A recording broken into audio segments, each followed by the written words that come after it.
Hey folks, it's Nick Granville. So that was the jazz standard Out of Nowhere.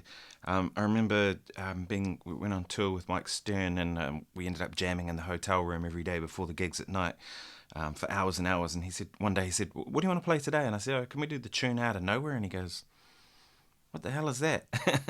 and I sort of laughed and I went, "It's a standard." And he goes, "Yeah, it's a standard that came out of nowhere." So that was sort of stuck in my memory. But it's a great tune, and it's one that I don't hear that many people do. The Gypsy Jazz guys do, and that's kind of where I first learned it from, playing in a Gypsy Jazz group. But it's a beautiful old tune. And it is a standard, I guess. You know, what do you call a standard, really? You know, a standard to me is a tune that people play. But what I like about that tune is there's a whole lot of very interesting harmony, and the melodies are beautiful. And so today I thought what I'd discuss is like, why learn jazz tunes, jazz standards? Why learn them? Do you know what I mean? Like, I read pretty well. That's one thing that I do. It's just the nature of the work that I do. Session work, I end up having to read on gigs all the time.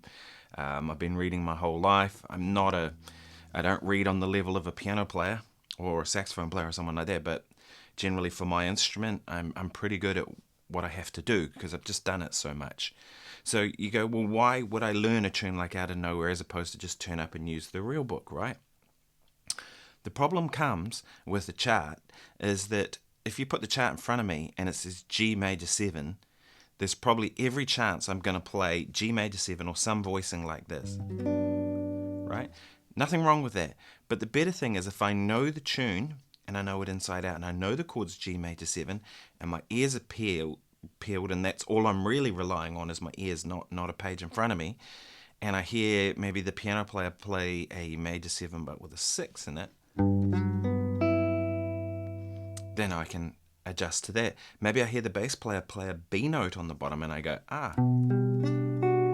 So my decisions are based on what I'm hearing, not necessarily what I'm seeing on the page. And I think that's a big thing, because a lot of times people go to the real book and they go, oh, you know, the real book says it's this chord, so that's the chord. Or even worse, iReal Pro, right? Do you guys use that? Let me know in the comments if you use iReal Pro and what you think about it, because I personally hate that app. One of the reasons I hate it is it doesn't have the melodies written in there. And to me, it's like the melody is the most important part. I can figure out the harmony, you know what I mean, as we're going, but if I don't know the melody, then how do I know what I'm supporting? As I've mentioned in my previous episode where I talked about how to learn jazz tunes, the melody is the most important thing to me. That's it. So, and it doesn't have the melody, so I'm like, you know, and what I found too is, like, you turn up to jam sessions and you'll say to a bass player, do you know the song? And they go, yes. And they say they know it. And then you start playing and you see they're reading it off their iReal, and it's like, oh, so you clearly don't know this tune. And I'd rather just, you know, play something they know, and then we can kind of get into it and play. We can take it some places. Do you know what I mean? So, like, that's one reason to learn jazz tunes, like memorize them, commit them to memory. I think you play better, you sound better, you explore better, you're focused on your ear more than what's on the page. Although when I'm reading, I am actually, like, my ears are wide open as well. But I think even more so when I'm not reading. That's one reason. The other thing too is there's so much information that you can glean from these jazz standards. If we take a tune like Out of Nowhere that I just did there, the melody is an A note on a G chord.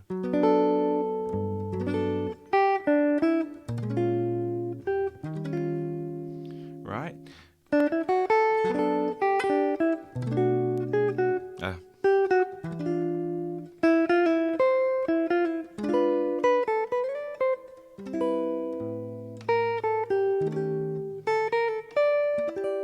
So a lot of that melody is the ninth of chords. That's the ninth of G. Now, some charts I've seen have that as E flat. I don't really, so that would be the ninth of E flat. I see it really as B minor, E flat. But right, any on the E flat, ninth.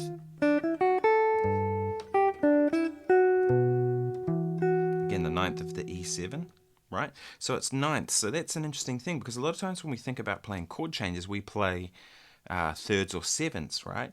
But take it any tune you know, say Autumn Leaves, and try and see, can you play it and just play the ninths, which is what I got from the melody of Out of Nowhere.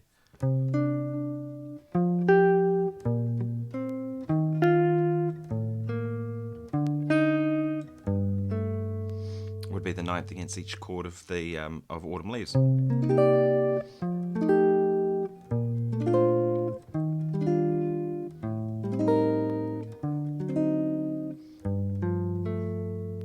Right, it's a different sound, right? And use those as approach notes for your improvising.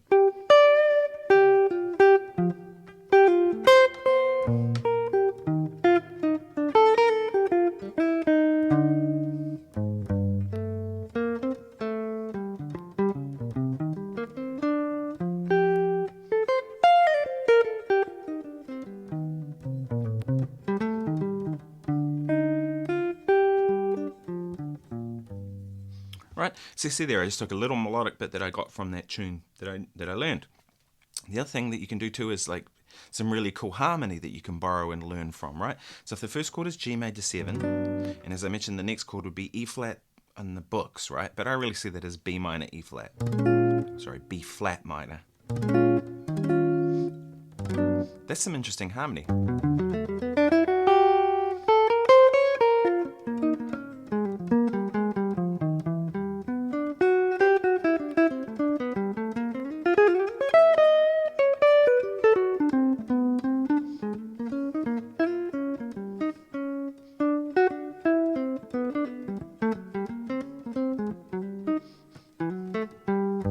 See there, I was like just going G minor and then B flat minor, E flat minor for the second bar and looping it.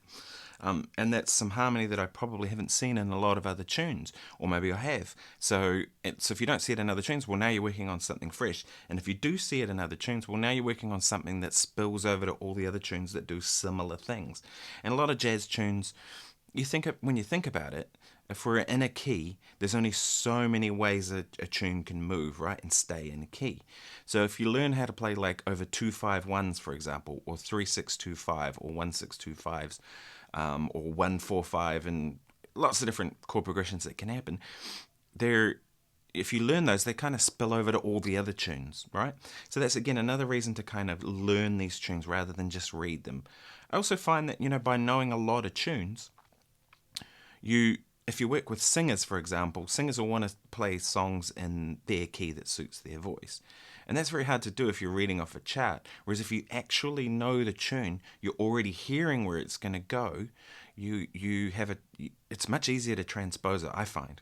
I remember talking to my friend Bruce Foreman about this, and I said to him, man, how do you accompany singers the way you do? Because he's amazing at it. If you don't know Bruce Foreman, check him out.